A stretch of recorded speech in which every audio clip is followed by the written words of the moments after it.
ವೇದಿಕೆಯಲ್ಲಿ ಅವರೊಂದಿಗೆ ಬಿಜೆಪಿ ಜಿಲ್ಲಾ ಉಪಾಧ್ಯಕ್ಷರಾದ ರವಿಶಂಕರ್ ಮಿಜಾರ್ ಅವರು, ಜಿಲ್ಲಾ ಪ್ರಮುಖರಾಗಿರ್ತಕ್ಕಂಥ ನಿತಿನ್ ಕುಮಾರ್ ಅವರು, ಜಿಲ್ಲಾ ಪ್ರಧಾನ ಕಾರ್ಯದರ್ಶಿ ಕಿಶೋರಯ್ಯ ಅವರು ಹಾಗೂ ಜಿಲ್ಲಾ ಸಮಿತಿ ಸದಸ್ಯರಾಗಿ ಸದಾನಂದ ಅವರಿದ್ದಾರೆ. ಉಪಸ್ಥಿತರಿರುವ ಎಲ್ಲ ಮಾಧ್ಯಮ ಮಿತ್ರರಿಗೆ ಪ್ರೀತಿಪೂರ್ವಕವಾಗಿ ಸ್ವಾಗತವನ್ನು ಬಯಸುತ್ತೇನೆ. ಎಲ್ಲರಿಗೂ ನಮಸ್ಕಾರ.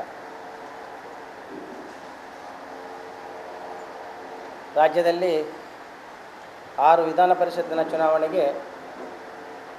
ನಡೀತಾ ಇದೆ. ನಾವೀಗಾಗಲೇ ಜಿಲ್ಲೆಯ ಎಲ್ಲ ಭಾಗದಲ್ಲಿ ಕೂಡ ಪ್ರವಾಸವನ್ನು ಮಾಡಿದ ಈ ಒಂದು ಆಧಾರದಲ್ಲಿ ಹೇಳುವುದಾದರೆ, ಜಿಲ್ಲೆಯಲ್ಲಿ ಅಂದರೆ ಇದು ನೈಋತ್ಯ ಕ್ಷೇತ್ರ ಪದವೀಧರ ಮತ್ತು ಶಿಕ್ಷಕರ ಎರಡೂ ಕ್ಷೇತ್ರದಲ್ಲಿ ಕೂಡ ಭಾರತೀಯ ಜನತಾ ಪಾರ್ಟಿಗೆ ಅತೀವಾದ ಬೆಂಬಲ ಕಾಣ್ತಾ ಇದೆ.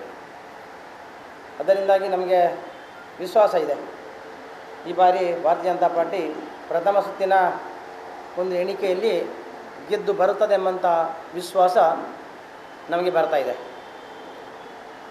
ಕಳೆದ ಹಲವಾರು ವರ್ಷಗಳಿಂದ ಭಾರತೀಯ ಜನತಾ ಪಾರ್ಟಿಯ ಎರಡೂ ಶಾಸಕರು ವಿಧಾನ ಪರಿಷತ್ತಿನಲ್ಲಿ ಪದವೀಧರರನ್ನು ಹಾಗೂ ಶಿಕ್ಷಕರನ್ನು ಬೆಂಬಲಿಸುವಂಥ ಕೆಲಸವನ್ನು ಮಾಡಿದ್ದಾರೆ. ಅದಕ್ಕೆ ಪೂರಕವಾಗಿ ಕೆಲಸವನ್ನು ಕೂಡ ನಮ್ಮ ಎರಡೂ ಅಭ್ಯರ್ಥಿಗಳು ಮಾಡಿದ್ದಾರೆ. ಇವತ್ತು ಕಾಂಗ್ರೆಸ್ನವರು ಒಂದು ರೀತಿಯ ನಿರಾಶಾ ಭಾವನೆ, ಅವರಿಗೆ ಭ್ರಮ ನಿರಾಶೆ ಅಂತ ಕಾಣುತ್ತೆ. ದಕ್ಷಿಣ ಕನ್ನಡ ಜಿಲ್ಲೆಯಲ್ಲಂತೂ ಅವರು ಹೆಸರಿಲ್ಲದೆ ಇವತ್ತು ಅವರನ್ನು ಜನರು ಹೊರಗೆ ದಬ್ಬುವಂಥ ಕೆಲಸ ಮಾಡಿದ್ದಾರೆ. ಆದರೂ ಅವರಿಗೆ ಬುದ್ಧಿ ಬಂದಿಲ್ಲ. ಬರೀ ಬಿ ಜೆ ಪಿಯನ್ನು ಟೀಕಿಸೋದ್ರಲ್ಲಿ ಅವರಿಷ್ಟು ಸಮಯ ಕಳೆದರು. ಒಂದು ವೇಳೆ ಬಿ ಜೆ ಪಿಯನ್ನು ಟೀಕಿಸದೆ ಒಳ್ಳೆಯ ಕೆಲಸಗಳನ್ನು ಮಾಡ್ತಾಯಿದ್ದರೆ ಖಂಡಿತವಾಗಿಯೂ ಅವರಿಗೆ ಸಾರ್ವಜನಿಕ ಅಥವಾ ಮತದಾರಗಳು ವೋಟ್ ಮಾಡ್ತಾಯಿದ್ರು, ಅವ್ರಿಗೆ ಹೇಳ್ತಾಯಿದ್ರು ಅಭಿವೃದ್ಧಿ ಕೆಲಸ ಮಾಡಿದೆ ಅಂತ ಹೇಳ್ತಾಯಿದ್ರು. ಅವರ ಅಭಿವೃದ್ಧಿಯ ಕೆಲಸದ ಪರಿಣಾಮವೇ ಅವರು ಸೋತದ್ದು ಅಂತ ನಾನು ಹೇಳಲಿಕ್ಕೆ ಬಯಸ್ತಾ ಇದ್ದೇನೆ. ಯಾಕೆಂದರೆ ಅವರು ಇಲ್ಲಿಯ ಎಲ್ಲ ಶಾಸಕರು ಕೂಡ ಹಿಂದೆ ಭಾರತೀಯ ಜನತಾ ಪಾರ್ಟಿಯ ಸರ್ಕಾರ, ಯಡಿಯೂರಪ್ಪ ಸರ್ಕಾರ ಮತ್ತು ಸದಾನಂದ ಗೌಡರು ಮತ್ತು ಶೆಟ್ಟರ್ ಸರ್ಕಾರ ಇರುವಾಗಂಥ ಕೆಲಸಗಳ ಬಗ್ಗೆ ಅಲ್ಲಿ ಮಂಜೂರಾತಿಯಾದ ಹಣವನ್ನೇ ಆ ಒಂದು ಕಾಮಗಾರಿಗಳನ್ನೇ ಟೇಪ್ ಕತ್ತರಿಸುವ ಮೂಲಕ, ತೆಂಗಿನಕಾಯಿ ಹೊಡೆಯುವ ಮೂಲಕ ಮಾಡಿದ್ದೇ ಹೊರತು ರಾಜ್ಯ ಸರ್ಕಾರದ ಕೆಲಸಗಳು ಏನು ಎಂಬುದನ್ನು ಅವರಿಗೆ ಹೇಳಲಿಕ್ಕೆ ಸಾಧ್ಯ ಇಲ್ಲ. ಇವತ್ತು ನಾನು ಇದನ್ನು ಯಾಕೆ ಈ ಮಾತನ್ನು ಹೇಳ್ತೇನೆ ಅಂದರೆ, ಇವತ್ತು ನಮ್ಮ ಈ ಜಿಲ್ಲೆಯಿಂದ ನಾಮನಿರ್ದೇಶನಗೊಂಡಂಥ ಐವಾನ್ ಡಿಸೋಜರು ಮೊನ್ನೆ ಪ್ರೆಸ್ ಕರೆದು ಹೇಳ್ತಾಯಿದ್ರು, ಭಾರತೀಯ ಜನತಾ ಪಾರ್ಟಿಯ ಅಭ್ಯರ್ಥಿಗಳು ಹಲವಾರು ವರ್ಷದಿಂದ ವಿಧಾನ ಪರಿಷತ್ತಿನಲ್ಲಿ ಶಿಕ್ಷಕರನ್ನು ಮತ್ತು ಪದವೀಧರರನ್ನು ರಿಪ್ರೆಸೆಂಟ್ ಮಾಡ್ತಾ ಇದ್ದಾರೆ, ಆದರೆ ಅವರು ಮಾತಾಡಲೇ ಇಲ್ಲ ಅಂತ. ಅವರಿಗೆ ಐವಾನ್ಗೆ ಅವರು ಕಣ್ಣಿದ್ದು ಕೊಡ್ರು ಅಂತ ನನಗೆ ಕಾಣ್ತಾ ಇದೆ. ಯಾಕೆಂದರೆ ಅವರೇ ಅದೇ ಮನೆಯಲ್ಲಿರುವವರು.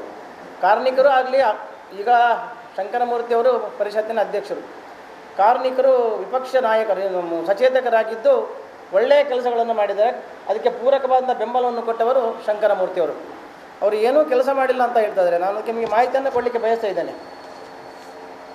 ಕಳೆದ 60 ವರ್ಷದಲ್ಲಿ ಆಗದಂಥ ಸಾಧನೆಗಳನ್ನು ಬರೀ 5 ವರ್ಷದಲ್ಲಿ ಭಾರತೀಯ ಜನತಾ ಪಾರ್ಟಿಯ ಆಡಳಿತ ಕಾಲದಲ್ಲಿ ಮಾಡಿದೆ ಅಂತ ಹೇಳಲಿಕ್ಕೆ ನಮ್ಮಲ್ಲಿ ಬೇಕಾದಷ್ಟು ದಾಖಲೆಗಳಿದೆ. ನಾನು ಅದನ್ನು ಹೇಳಲಿಕ್ಕೆ ನಮಗೆ ತೋರಿಸ್ಕೊಡ್ತೇನೆ ನಿಮಗೆ ಅದನ್ನು, ಎಷ್ಟು ಯಾವ ಕಾಲದಲ್ಲಿ ಆಗಿದೆ ಅಂತೇಳಿ. 2005ರಲ್ಲಿ ಬಜೆಟಿಂದು ನೋಡಿದಾಗ 4,800 ಕೋಟಿಗೆ ಸೀಮಿತವಾಗಿದ್ದ ಬಜೆಟನ್ನು 2012-13ರಲ್ಲಿ 18,666 ಕೋಟಿಗೆ ಹೆಚ್ಚಿರುವಂಥ ಕೀರ್ತಿ ಇದ್ದರೆ ಅದು ಭಾರತೀಯ ಜನತಾ ಪಾರ್ಟಿಗೆ, ಅದು ಕಾಂಗ್ರೆಸ್ ಅವರಿಗೆ ಅಲ್ಲ. ಐವಾನ್ಗಳು ನೆನಪಿಟ್ಕೊಳ್ಳಿ ಅದನ್ನು. ಉಪನ್ಯಾಸಕ ನೇಮಕ ಮಾಡಿಲ್ಲ ಅಂತ ಹೇಳ್ತಾರೆ ಅವರು, ಕಾಯಮತಿ ಮಾಡಿಲ್ಲ ಅಂತೇಳಿ. JOC ಉಪನ್ಯಾಸಕ ಕಾಯಂ ಮಾಡಿದ್ದು ಅದು ಭಾರತೀಯ ಜನತಾ ಪಾರ್ಟಿ. DED ಉಪನ್ಯಾಸಕ್ಕೆ ಪರೀಕ್ಷಿತ ವೇತನ ಕೊಟ್ಟಿದ್ದರೆ ಅದು ಭಾರತೀಯ ಜನತಾ ಪಾರ್ಟಿ. ಕಳೆದ 65 ವರ್ಷದಲ್ಲಿ ಕಾಂಗ್ರೆಸ್ ಕಾಲೇಜುಗಳನ್ನು ರಾಜ್ಯದಲ್ಲಿ ಮಾಡಿ ಸುಮಾರು 70-75. ಆದರೆ ಭಾರತೀಯ ಜನತಾ ಪಾರ್ಟಿ 191 ಹೊಸ ಸರ್ಕಾರಿ ಕಾಲೇಜುಗಳನ್ನು ಮಾಡಿದರೆ ಅದು ಭಾರತೀಯ ಜನತಾ ಪಾರ್ಟಿ ಹೊರತು ಐವಾನ್ ಡಿಸೋಜರು ಹೇಳಿದಾಗೆ ಕಾಂಗ್ರೆಸ್ ಅವರು ಮಾಡಿದ ಅಲ್ಲ ಎಂಬುದನ್ನು ಅವರು ತಿಳ್ಕೊಳ್ಳಿ. ರೆಕಾರ್ಡ್ ನೋಡಿ, ಅವರೊಬ್ಬರು ಸಚೇತಕರು ಆಗಿ ಕೆಲಸ ಮಾಡಿದವರು, ರೆಕಾರ್ಡ್ ನೋಡಿ, ಸರ್ಕಾರಿ ರೆಕಾರ್ಡ್ ನೋಡಿದ್ರೆ ಯಾರ ಕಾಲದಲ್ಲಿ ಎಷ್ಟೆಷ್ಟು ಕಾಲೇಜುಗಳಾಗಿದೆ ಎಂಬುದನ್ನು ರೆಕಾರ್ಡ್ ಹೇಳ್ತಿದೆ. ದಯವಿಟ್ಟು ಅದನ್ನು ಒಂದು ಪರಾಮರ್ಶೆ ಮಾಡಲಿ ಅಂತ ನಾನು ಹೇಳಲಿಕ್ಕೆ ಬಯಸ್ತಾ ಇದ್ದೇನೆ. 11 ಇಂಜಿನಿಯರಿಂಗ್ ಕಾಲೇಜುಗಳು ಹಿಂದೆ ಇದ್ದದ್ದು 4, ಸರ್ಕಾರಿ ಕಾಲೇಜುಗಳು 3 ಏನಿದ್ದದ್ದು ಅದು 6, ಅದನ್ನು 6ಕ್ಕೆ ಏರಿಸುವಂಥ ಕೆಲಸ ಮಾಡಿದ್ದು ಅದು BJP ಸರ್ಕಾರ. ಅದೇ ರೀತಿಯಾಗಿ ಬೇರೆ ಬೇರೆ ಅದೆಲ್ಲಕ್ಕೂ ಉದ್ಯೋಗ ಸೃಷ್ಟಿ ಮಾಡಿಲ್ಲ. ಪ್ರತಿಯೊಂದು ಕಾಲೇಜು ಸ್ಥಾಪನೆ ಮಾಡಿದಾಗಲೂ ಕೂಡ ಅದಕ್ಕೆ ಉದ್ಯೋಗ ಸೃಷ್ಟಿಯಾಗಿ ಆಗುವಂಥದ್ದು. ಉದ್ಯೋಗ ಸೃಷ್ಟಿ ಆಗದೆ ಆ ಕಾಲೇಜುಗಳು ಆಗೋದಿಲ್ಲ. ಅದು ಉಪನ್ಯಾಸಕರಾಗಲಿ, ಶಿಕ್ಷಕರಾಗಲಿ, ಅಥವಾ POನಿಂದ ಹಿಡಿದು ಮ್ಯಾನೇಜರ್ವರೆಗೆ ಅಥವಾ ಇತರ ಉನ್ನತ ಅಧಿಕಾರಿವರೆಗೆ ಇರುವಂಥದ್ದು ಅದು ಆ ಒಂದು ಕಾಲೇಜಿನ ನೇಮಕ ಆದಾಗ ಆಗಲೇಬೇಕಾದ್ದು. ಅದು ಆಗದೆ ಕಾಲೇಜುಗಳು ಆಗೋದಿಲ್ಲ. ಅದನ್ನು ತಿಳ್ಕೊಳ್ಳೋದಂಥ ಐವಾನ್ ಡಿಸೋಜರು ಇವತ್ತು ಏನೂ ಕೆಲಸ ಮಾಡಿಲ್ಲ, ಅವರು ಸ್ವರ ಎತ್ತಿಲ್ಲ ಅಂತ ಹೇಳಿದರೆ ಇದು ಹಾಸ್ಯಾಸ್ಪದ ಮತ್ತು ಅವರಿಗೆ ಕಣ್ಣಿದ್ದು ಕೂಡ್ರ ಆಗಿದೆ ಅಂತ ನಾನೀಗಾಗಲೇ ಹೇಳಿದ ಆ ಮಾತನ್ನು ಮತ್ತೆ ಪುನರುಚ್ಚಾರ ಮಾಡಲಿಕ್ಕೆ ಹೇಳಿದೆ. ಈ ರೀತಿಯಾಗಿ ಅದರೊಟ್ಟಿಗೆ ಸರ್ಕಾರಿ ನೌಕರರದ್ದು, ಸರ್ಕಾರಿ ಶಾಲೆಗಳದ್ದು ಅಥವಾ ಏನು ಇದು ಅನುದಾನ ಸಹಿತವಾದಂಥ ಕಾಲೇಜುಗಳು, ಹೈಸ್ಕೂಲ್ಗಳ ಎಲ್ಲ ಶಿಕ್ಷಕರಿಗೆ ಮತ್ತು ಅದರ ಸಂಬಂಧಪಟ್ಟಂಥ ಆ ಒಂದು ಅಧಿಕಾರಿಗಳಿಗೆ ಅಥವಾ ಆ ನೌಕರರಿಗೆ ಬೇಕಾದಂಥ ವ್ಯವಸ್ಥೆಗಳನ್ನು ಮಾಡಿಕೊಟ್ಟಿದ್ದರೆ ಅದು ಅದಕ್ಕೆ ಪೂರಕವಾಗಿ ಕೆಲಸ ಮಾಡಿದವರಿದ್ದರೆ ಅದು ಶಂಕರಮೂರ್ತಿ ಮತ್ತು ಐವಾನ್ ಡಿಸೋಜರ್ ಹೊರತು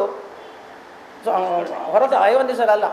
ಗಣೇಶ್ ಕಾರ್ಣಿಕರು ಮತ್ತು ಶಂಕರಮೂರ್ತಿಯವರು ಅಲ್ಲದೆ ಅದು ಐವಾನ್ ಡಿಸೋಜರು ಅಥವಾ ಅವರ ಫಾಲೋವರ್ಸ್ ಅಲ್ಲ ಅಂತ ಹೇಳಲಿಕ್ಕೆ ನಾನು ಈ ಸಂದರ್ಭದಲ್ಲಿ ಬಯಸ್ತಿದ್ದೇನೆ. ಅವರು ಕ್ಲಾರಿಫಿಕೇಷನ್ ಕೊಡಬೇಕು ಅದಕ್ಕೆ ನನಗೆ ಯಾವಾಗ ಎಷ್ಟು ಮಾಡಿದೆ, ಏನೆಲ್ಲ ಮಾಡಿದೆ ಅಂತೇಳಿ. ಐವಾನ್ ಡಿಸೋಜರ್ ಆಗಲಿ ಅಥವಾ ಕಾಂಗ್ರೆಸ್ನ ಯಾವರೇ ಶಾಸಕರಾಗಲಿ ಹೇಳೋದು ಸುಳ್ಳೇ ಅವರ ಮೂಲ ನಂತರ. BJPಯನ್ನು ಸುಳ್ಳು ಅಂತ ಹೇಳ್ತಾರೆ. ಐವಾನ್ ಡಿಸೋಜರ್ ಏನು ಹೇಳ್ತಾ ಇದ್ದಾರೆ? ಈಗ ಐವಾನ್ ಡಿಸೋಜರ್ ಸತ್ಯ ಹೇಳ್ತಾ ಇದ್ದಾರಾ?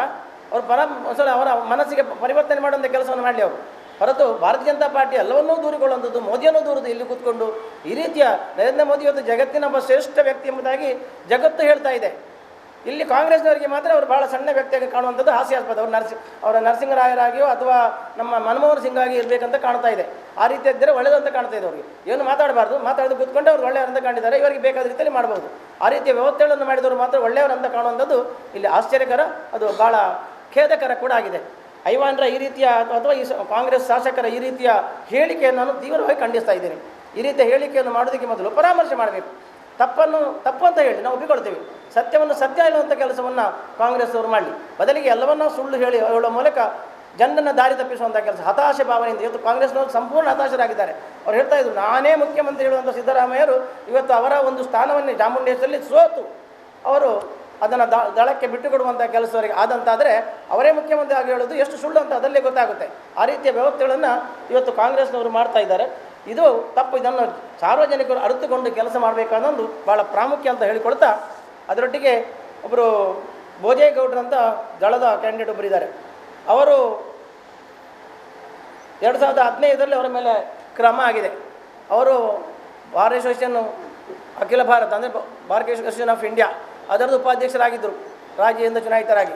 ಆದರೆ ಅವರು ಮಾಡಿದ ದುಷ್ಕೃತ್ಯ, ಅವರು ಕಾಲೇಜಿಗೆ ಬೇರೆ ಬೇರೆ ಕಾರಣಗಳಿಗೆ ಮಾಡಿಕೊಂಡು ಭ್ರಷ್ಟಾಚಾರ ಮಾಡಿದ ಪರಿಣಾಮವಾಗಿ ಅವರನ್ನು ಆ ಒಂದು ಸ್ಥಾನದಿಂದ ಕಿತ್ತು ಹಾಕುವಂಥ ಕೆಲಸವನ್ನು ಕರ್ನಾಟಕ ರಾಜ್ಯ ಬಾರ್ ಕೌನ್ಸಿಲ್ ರೆಸೊಲ್ಯೂಷನ್ನ ಮೂಲಕ ಮಾಡುವಂಥದ್ದು ಇಲ್ಲಿ ತಮ್ಮಲ್ಲಿ ದಾಖಲಾತಿ ಇದೆ.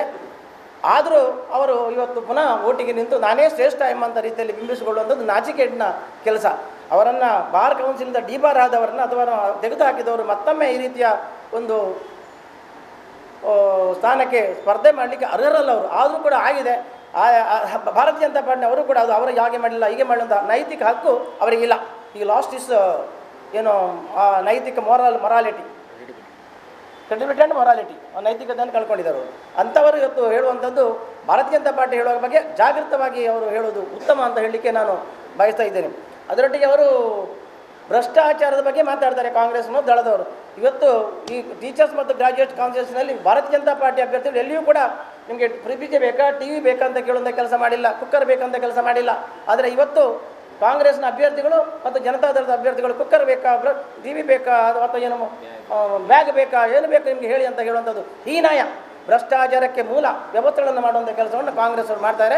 ಜನರು ಈ ಬಗ್ಗೆ ಎಚ್ಚೆತ್ತಿದ್ದು ಯಾರು ಪ್ರಾಮಾಣಿಕರು ಅವರಿಗೆ ಮತದಾನ ಮಾಡುವ ಮೂಲಕ ಪ್ರಾಮಾಣಿಕರನ್ನು ಸಂಬಂಧಪಟ್ಟಂಥ ಒಂದು ಹುದ್ದೆಗೆ ಆಯ್ಕೆ ಮಾಡಬೇಕಂತ ನಾನು ಈ ಜನರಲ್ಲಿ ಯಾವುದೇ ಗಲಿಬಿಲಿಗೊಳ್ಳದೆ, ಯಾವುದೇ ಮೋಸಕ್ಕೆ ಒಳಗಾಗದೆ, ಯಾವುದೇ ಭ್ರಷ್ಟಾಚಾರಕ್ಕೆ ಒಳಗಾಗದೆ ಕರ್ನಾಟಕ ರಾಜ್ಯದಲ್ಲಿ ಭ್ರಷ್ಟಾಚಾರ ತುಂಬಿ ಹೋಗಿದೆ ಅಂತ ಹೇಳ್ತಾರೆ.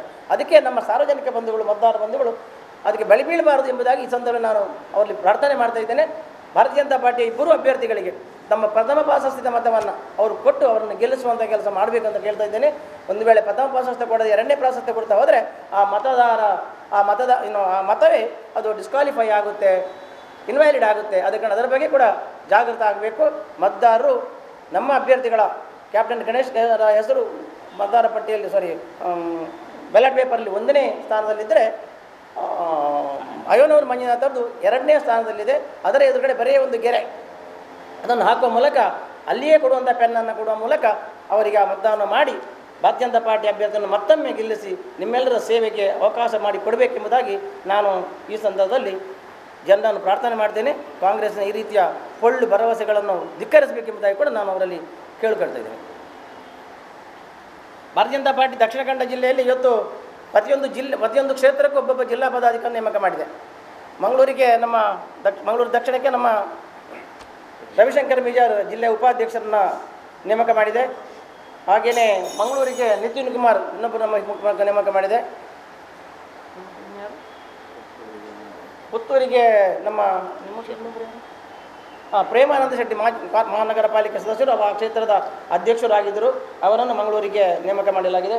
ಪುತ್ತೂರಿಗೆ ನಮ್ಮ ಜನರಲ್ ಸೆಕ್ರೆಟರಿ ನಮ್ಮ ಜಿಲ್ಲೆಯ ಪ್ರಧಾನ ಕಾರ್ಯದರ್ಶಿಗಳಂಥ ಕಿಶೋರ್ ಕುಮಾರ್ ರೈ ಮತ್ತು ವಿಕಾಸ್ ಪುತ್ತೂರನ್ನು ನೇಮಕ ಮಾಡಲಾಗಿದೆ.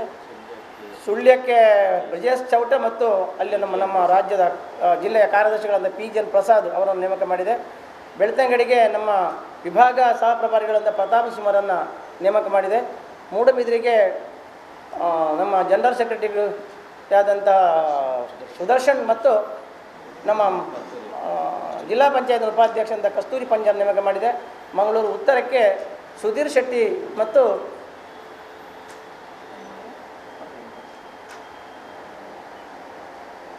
ಸುಧೀರ್ ಶೆಟ್ಟಿಯನ್ನು ನೇಮಕ ಮಾಡಿದೆ. ಸತೀಶ್ ಕುಂಬಳ ನಮ್ಮ ಜಿಲ್ಲೆಯ ಕಾರ್ಯದರ್ಶಿಗಳಾದ ಸತೀಶ್ ಕುಂಬಳ ಇವರನ್ನು ನೇಮಿಸಿ ನಾವು ಅವರನ್ನು ಈ ಚುನಾವಣೆಯ ಪೂರ್ತಿ ಜವಾಬ್ದಾರಿಯನ್ನು ಅವರಿಗೆ ವಹಿಸಿದೆ. ಎಲ್ಲ ಭಾಗದಲ್ಲಿ ಕೂಡ ಇವತ್ತು MP ಅವರು ಎಲ್ಲ ಕ್ಷೇತ್ರದ ಇವತ್ತು ಅವರು ಮಂಗಳೂರಿಗೆ ಹೋಗ್ತಾರೆ. ನಿನ್ನೆ ಸುಳ್ಯದಲ್ಲಿದ್ದರು, ಮೊನ್ನೆ ಬೆಳ್ತಂಗಡಿ, ಈ ರೀತಿ ಎಲ್ಲ ಭಾಗದಲ್ಲಿ ಸಂಪರ್ಕವನ್ನು ಮಾಡ್ತಾ ಇದ್ದಾರೆ.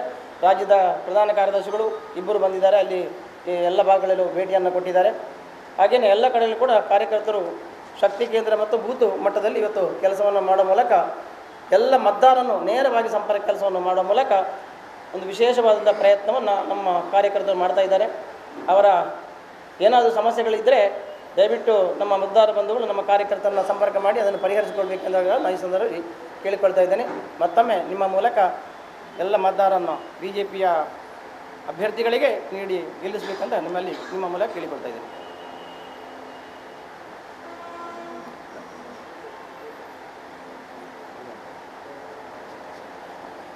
ಇನ್ನೊಂದು ಅದು ಇದಕ್ಕೆಲ್ಲ ಸಂಬಂಧಪಟ್ಟದಲ್ಲ.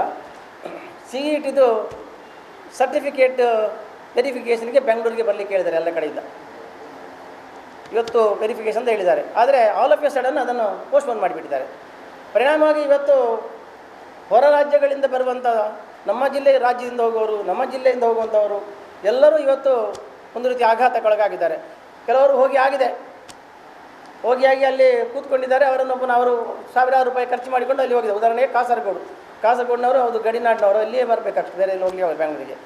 ಇಲ್ಲಿ ಈಗ ವೆರಿಫಿಕೇಷನ್ ಮುಂದೂಡಿ ಅಂತಾರೆ. ಪೂರ್ವ ಯೋಜನೆ ಮಾಡದ ಪರಿಣಾಮವಾಗಿ ಅವರ ಕಷ್ಟದಷ್ಟಕ್ಕೆ ಕಾರಣಕರ್ತರಾಗಿದೆ. ಇದಕ್ಕೆ ಯಾರು ಹೊಣೆ? ರಾಜ್ಯ ಸರ್ಕಾರದ ಬೇಜವಾಬ್ದಾರಿತನದಿಂದಲೇ ಇದು ಆಗಿದೆ ಅಂತ ಹೇಳಲಿಕ್ಕೆ ನಾನು ಬಯಸ್ತೇನೆ. ಆ ಎಲ್ಲ ಏನು CET ಎಕ್ಸಾಮ್ ಬರೆದಂಥ ವಿದ್ಯಾರ್ಥಿಗಳದ್ದು ಅಥವಾ ಆ ವಿದ್ಯಾರ್ಥಿಗಳ ಸರ್ಟಿಫಿಕೇಟ್ ವೆರಿಫಿಕೇಷನ್ ಮಾಡಲಿಕ್ಕೆ ಈಗ ಹೋಗಿ ಅವರಿಗೆ ಆದಂಥ ಅನ್ಯಾಯಕ್ಕೆ ಸರಿಪಡಿಸಬೇಕು. ಎರಡನೇದು, ಅವರಿಗೆ ಆದಂಥ ನಷ್ಟವನ್ನು ರಾಜ್ಯ ಸರ್ಕಾರ ತುಂಬಬೇಕು.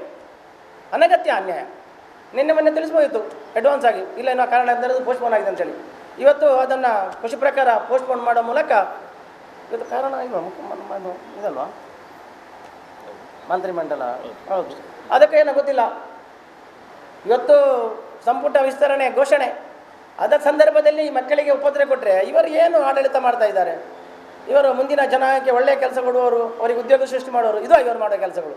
ಇವರು ಮಾಡೋದೇ ಅನ್ಯಾಯ ಎಂಬುದನ್ನು ಪ್ರಾರಂಭದಲ್ಲೇ ಸೂಚಿಸಿಕೊಡುವಂಥ ಕೆಲಸವನ್ನು ನಮ್ಮ ಕುಮಾರಸ್ವಾಮಿ ಅವರ ಸರ್ಕಾರ ಮಾಡ್ತಾ ಇದೆ. ಕಾಂಗ್ರೆಸ್ನ ಅದಕ್ಕೆ ಪಾಲುದಾರರು ಅವರಿಬ್ಬರು ಸೇರಿ ಅದನ್ನು ಮಾಡ್ತಾ ಇದ್ದಾರೆ. ತಕ್ಷಣ ಅವರ ಸಮಸ್ಯೆಗಳಿಗೆ ಪರಿಹಾರ ಮಾಡಬೇಕು. ಎರಡನೇದು, ಅವರಿಗೆ ಆದಂಥ ನಷ್ಟವನ್ನು ತುಂಬಬೇಕೆಂಬುದಾಗಿ ಕೂಡ ಈ ಸಂದರ್ಭದಲ್ಲಿ ನಾನು ಒತ್ತಾಯ ಮಾಡಲಿಕ್ಕೆ ಬಯಸ್ತಿದ್ದೇನೆ ರಾಜ್ಯ ಸರ್ಕಾರವನ್ನು.